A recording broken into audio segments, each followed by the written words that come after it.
Hey guys, welcome back to the channel. Today I'll show you how to add folders in github.com.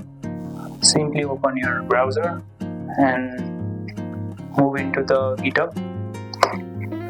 As you can see, I have opened the GitHub account.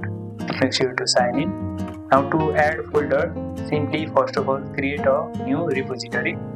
I'll create a new repository. I'll name this as subscribe. Then you can put here description. Simply create repository. After creating a repository, to add a folder, you will see this kind of interface. You will see here quick setup, and simply go on to the add file button. Simply click on uploading an existing file.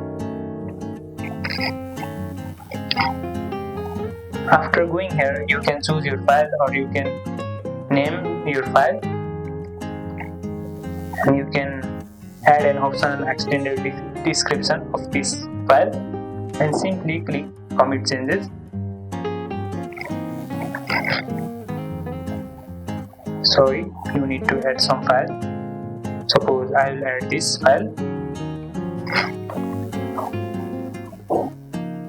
and simply hit commit changes. After this, it says processing your file, and as you can see, your folder is made here. And that's how you create a folder in GitHub account in your repository. If this video helped, make sure to like and subscribe, and I'll see you in the next one.